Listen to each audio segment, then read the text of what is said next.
think we've got Conor Fitzgerald with us on the line. Conor, good morning to you. How you doing? Morning, how are you? Yeah, good, thanks. Congratulations. Incredible victory yesterday at a full sports ground. Weather's absolutely perfect. So what's the last 24 hours been like for you? I've certainly never experienced something like that, and especially in my first Champions Cup game, it was massive to get that win, so it was absolutely class yesterday. Look, the Montpellier team have a team full of big beasts in the pack, and there was concern in the build-up that what had happened against Leinster had given them a template. All week Andy Friend had been talking about making sure that the team didn't allow what happened last week against Leinster to happen again this week. So how do you turn around from the disappointment of the game last week at the sports ground to this week? What was that atmosphere like all week in training, and how did you stop that? Yeah, so we kind of reviewed that Leinster game on Monday, and we put it behind us because we knew this is an absolutely massive game for us. It was the first time being in Champions Cup in a couple of years, so we got that out of the way early in the week, and then we started reviewing Montpellier, and we had our eyes set on that. So it was kind of just moving forward from that Leinster game and showing the character in the squad that we actually have. And obviously there were bigger challenges throughout the week in the build-up to the game.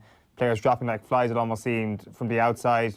How were you feeling when that was all happening in the build-up to the game, when you were perhaps a few bodies shorter than you would have liked to be? Yeah, so even myself, I wasn't meant to be involved, and then we had two wingers drop. So I ended up being on the bench, but Frenny's always telling us how he backs our squad, which he really does. So we were all actually going in with massive confidence in that game. So it didn't really affect us, but it looked on from the outside that it did, but it didn't really for us on the inside. How late in the day yesterday did you find out that you were going to be involved? I actually found out after the captain's run, so I had a bit of time to prep at least. Yeah, it's incredible. It's a situation then obviously that you wouldn't have been too alien to, I guess, as a young player coming into any squad. A great time to do it is during a World Cup year when some frontliners are away. How easy did that make it for you, the fact that Jack was obviously away in Japan for the few weeks and allowed you to be kind of thrown straight into the flames in pre-season and the start of the Pro 14 season? Yeah, I think for me it was just massive to get a full pre-season under my belt with the senior squad, and it was kind of getting reps I've never gotten before, especially last year. I was kind of always just getting reps here and there, but whereas I was kind of in at number one for the whole pre-season, and then leading up to the first 5 or 6 rounds of the Pro 14, so I sort of never got that exposure. So with Jack being away, it was definitely a massive help in terms of growing as a young 10, I suppose.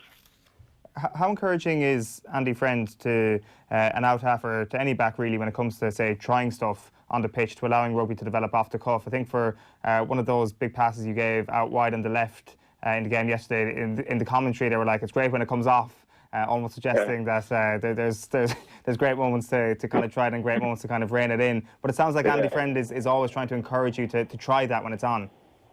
Yeah, no, one thing that I can't really fault Friendly for is always he backs our skill set and backs what we see. So as a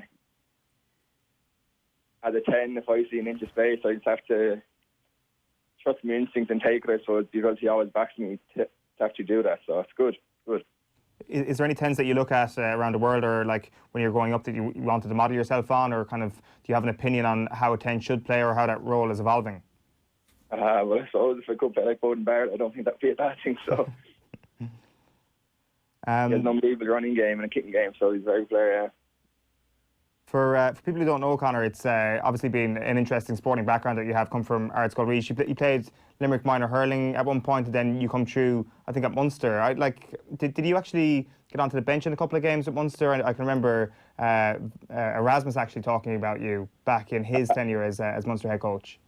Yeah, so I did a year in the sub-academy and a year in the academy in Munster, and I think it was actually my year in the sub-academy. I was on the bench for pre-season friendly, and I think for those 2 years I did a lot of training with the seniors, but there was 4 or 5 senior 10s ahead of me, so I never really got a look in there.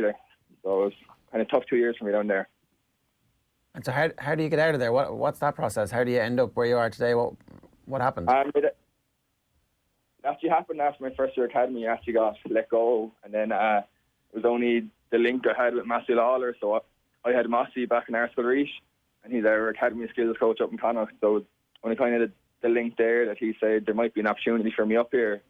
And obviously I jumped at that straight away, and so I did a year in the academy last year, which was a really good year for me. And then got a contract over the course of the summer, and now are kicking the winning score in a Champions Cup game. It's an incredible story of resilience, because a lot of people, I think, might have gone, okay, grand, I tried that, I gave it my best shot, and I didn't make it. Yeah, I suppose, I think everyone sort of thought after being let go from Munster that was it for me. But in my head, I always wanted a second chance to go somewhere, and there's only Mossy Lawler and Eric Elwood picked me up, and it's been a great year since then, and I'm really looking forward now for the rest of the year this year. Yeah, I mean, look, if you look at the careers of many out-halves, a lot of them were let go or had setbacks very early on, because really your skill set as an out-half continues to develop and evolve all the way up to your early 30s, essentially. So, it's only the very physically gifted out-halves who make it at 20, 21, 22. So you must be unbelievably proud of the fact that you've made it back to this point. Yeah, I think it's always very hard as a 10 to actually break in to a squad as a young player, because normally there's 3 or 4 senior 10s that's already in the squad. But I think I got lucky last year, unfortunately, for Craig Ronaldson. He did his ACL, and then I got my opportunity, and ever since then I haven't really looked back. So it's been kind of fortunate as well, but obviously down a lot of hard work also. Just one last one for me. Who was on that Limerick minor hurling team with you? If my maths are correct, I would say that's 2015's minor season you were involved with. Yeah, so there was the likes of Keaton Lynch, Peter Casey, Tom Morrissey, and that was all those players that won an All-Ireland only 2 years ago. So I might have had an All-Ireland if I stuck with Ireland. You were a corner forward, I think. Yeah, I was, corner forward. And if you're a corner forward. Well, listen, congratulations. Great win yesterday. Cheers. Keep up the good work. Cheers, thank you very much. It's Conor Fitzgerald there, fresh from kicking the winning score against Montpellier yesterday.